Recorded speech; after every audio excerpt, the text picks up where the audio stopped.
We really appreciate you taking the time out of your schedule to sit in on this call. We're actually live from all over the great state of Delaware this morning, as well as Pennsylvania, New Jersey, Maryland, even have some folks down in Louisiana. So it's great to have you. I've got a few comments that I will go through real quick before we get started. And these comments are for your behalf, sir. Certainly, we're very proud of the Delaware National Guard members and their families at this moment in time, mostly and most importantly for staying healthy through the situation that we have here in our communities. You know, the one thing about the Guard, if they're not available, then we can't do our mission. And that's the one thing we put out initially 6 weeks ago. And we've been really doing well with that. Secondly, we took the orders from your direction and the health professionals, and we immediately went into a teleserve social distancing operations. We a lot of times in the military we call them jump top, and we've been able to maintain our state and our federal mission because we still have a lot of things going on at the national and international level, and really been doing a great job with that. We're certainly proud of the work that our team's been doing at all levels, from the staff positions throughout our buildings, doing the joint staff operations, and then certainly our folks that have been out on the street doing the operational positions. So this is a historical time for Delaware. This is our first time that we've been under a 502F2 status, which is the federal position, federal orders, but under the control of the governor. And it's really been a big deal for us. Our forces, our numbers, as you'll see in the slides as we go through, are relatively small, but we are poised to grow. Sir, our briefings usually last about 30 minutes. And at this time, I'll give you the opportunity if you would like to make some comments. But if you choose to wait until the end, if you're able to stay on with us that amount of time, then certainly you can have the opportunity then. So it's your call, sir. Yeah, so I'll just start at the top here with just some general comments. I will stay for the rest of the call just because it's, I think, important for me to get a sense as to what happens on a day-to-day basis in the Guard, but first, and then maybe say a few things at the end. You're right in referencing the historical nature of the situation that we're in.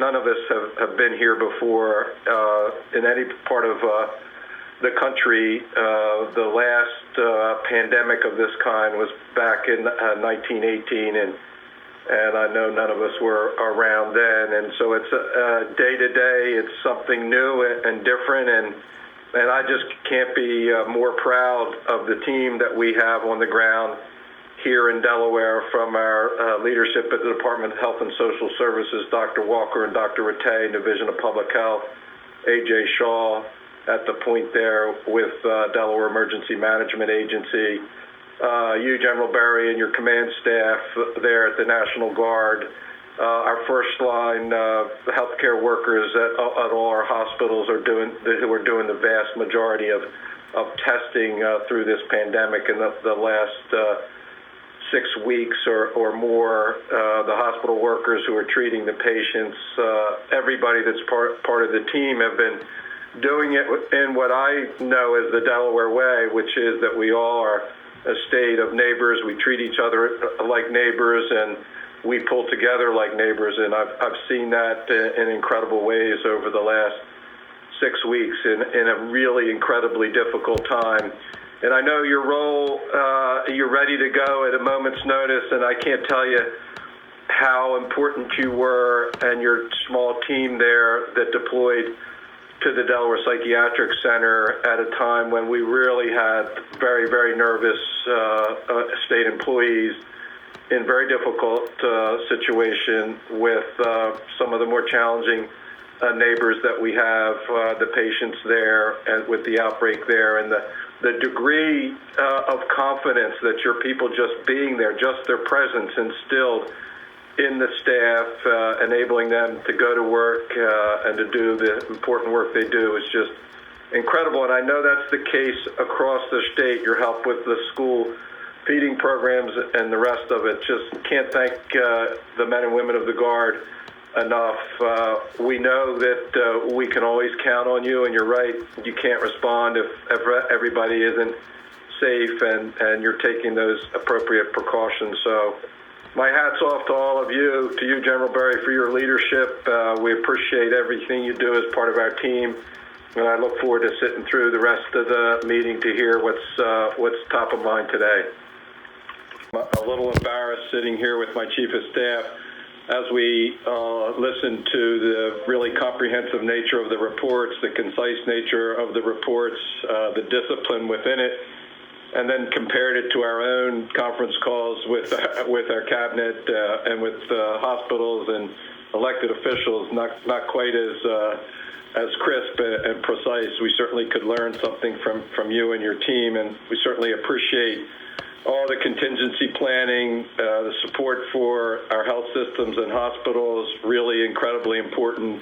One of the major focuses of our team from the beginning has been anticipating a hospital surge that the hospitals would be unable to manage with available rooms, with ICU units, with critical care, with ventilators.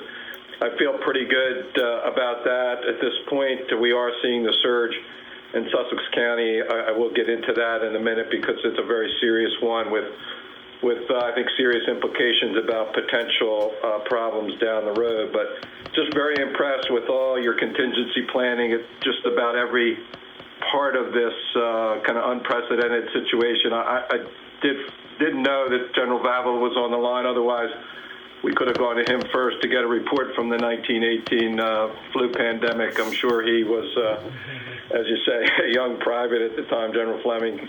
But the situation in Sussex County is really serious.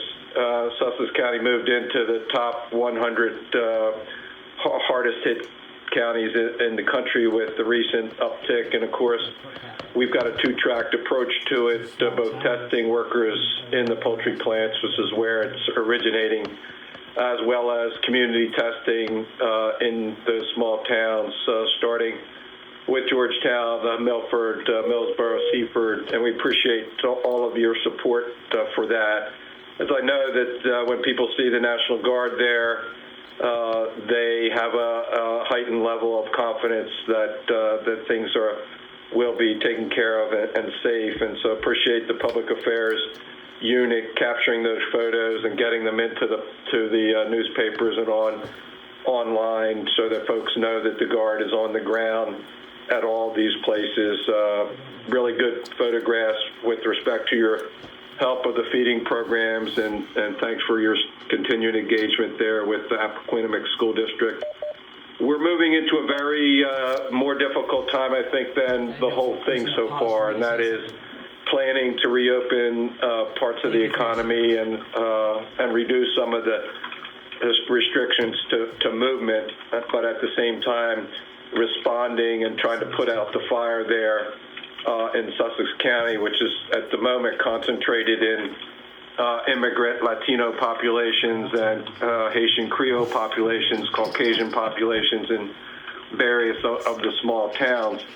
The potential there, because of the outbreak, is for that spread of the disease to get in the way of our efforts to reopen, because CDC guidance is you need to get a healthy community before you can gradually reopen the economy so you can have a healthy economy. You have to have both, obviously, but striking the right balance in terms of that transition from pretty significant shutdown, which was intended to protect the spread across our state, and in particular to make sure that we didn't get a hospital surge that was not manageable. Again, I feel pretty comfortable about that. But the possibility, the potential for those communities to be targeted particularly as we see other elements in the community who are interested and vocal about not paying any attention to the shutdown guidelines and illegal requirements and restrictions of movement. Just is a little bit frightening, and certainly something that we need to prepare for.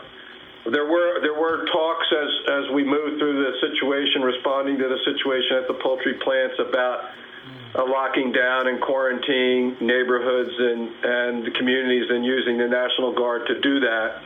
I can tell you I was just not comfortable with that for lots of different reasons, not least of which putting you and your men and women of the Guard in that position and targeting those neighborhoods. And so the approach that we're taking is more as wrapping our arms around those communities and helping them self-isolate those who are positive, COVID-19 positive. We have set up, as you know, hotels for individuals who are COVID-19 positive who feel like they can't isolate at home. Not sure many people will take us up on that, and whether we'll have to do more than encourage them to take up that opportunities. But certainly the objective is to prevent the spread more broadly, and in doing so, to protect the 65 and older population, which is a significant percentage of the residents of Sussex County, as you all know. So a very serious situation there. Your role in it is critical, and we appreciate it, supporting community outreach, community testing sites, putting together care packages. Not at the moment, from a law enforcement perspective, and we hope that we don't get there. But obviously, I can hear on the phone some contingency planning around those other threats. One of those threats is clearly the return of the fall flu season and the risk inherent in that with respect to overcoming our health system. And you mentioned some of those health symptom stressors with respect to terrorist activity or attacks. But we'll be watching that as well, and very careful about the need to respond as we move into the fall, hopefully having dampened down the virus spread in our state. The virus is not going to go away until we have a vaccine, until we have stronger treatment. And so the new normal is going to be social distancing, protective measure for employees, continuous and constant testing at a level twice what we're doing today, and to use your new term, volunteer COVID-19 mapping, which we will continue to refer to as contact tracing, to make sure that we're protecting all Delawareans. So, again, just incredible thanks to the Guard at every level, to all of you as leaders in your respective areas. As I said several times, the level of confidence that you bring to this is really important.